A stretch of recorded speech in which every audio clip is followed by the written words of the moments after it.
મહેસાણામાં ફ્રૂટ માર્કેટમાં આગ લાગી. અચાનક આગ લાગતા અફરાતફરીનો માહોલ સર્જાયો છે. ફાયર વિભાગની ટીમ ઘટના સ્થળે પહોંચી છે. એક સાથે 6 પેઢીના શેડમાં આગ લાગી છે. દ્રશ્યો તમે જોઈ શકો છો. ભયાનક આગ છે.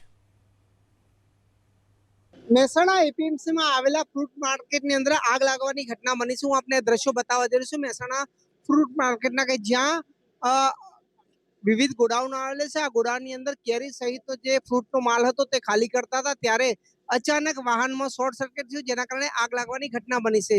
મહેસાણા મહાનગરપાલિકા સહિત ઓએનજીસીના ફાયર ફાઈટરો ઘટના સ્થળે પહોંચ્યા છે અને હાલમાં આગ બુઝાવવા માટેની તજવીજ હાથ ધરવામાં આવી રહી છે. જે રીતે આગની ચપેટની અંદર લગભગ 4 જેટલી દુકાનો આવી હતી, તેમજ 2 થી વધારે વાહનો આગમાં બળીને ખાખ થઈ ગયા છે. હાલમાં દ્રશ્યો જોઈ શકો છો. મહેસાણા મહાનગરપાલિકા સહિત ઓએનજીસીની ટીમો પણ પહોંચી છે ને જે વાહન છે તેની ઉપર લાગેલી આગને બુઝાવી રહ્યા છે. અહીંયા ફ્રૂટ માર્કેટના વેપારી છે, તેમનાથી વાત કરીશું. વડીલ, આગ કયા કારણે લાગી હતી, શું ઘટના બની છે?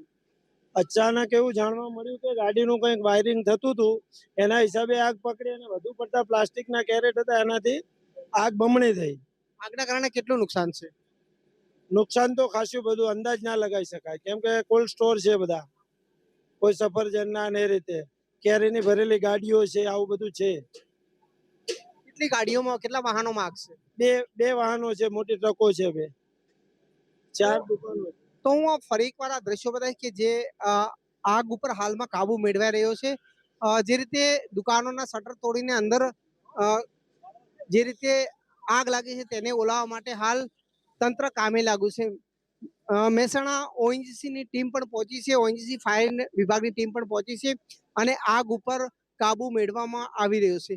દ્રશ્યો પણ જોઈ શકો છો કે જે રીતે વાહનોમાં આગ લાગી, ત્યારબાદ જે રહેલા ગોડાઉનની અંદર પણ આગ લાગી હતી, જેના કારણે આગ બુઝાવવા માટે હાલમાં તંત્ર કામે લાગ્યું છે. 3 જેટલી દુકાનો આગના ઝપેટમાં આવી હતી, તેમજ 2 જેટલા વાહનો બળીને ખાખ થયા છે. જો કે હાલ આગ ઉપર કાબુ મેળવવામાં આવી રહ્યો છે.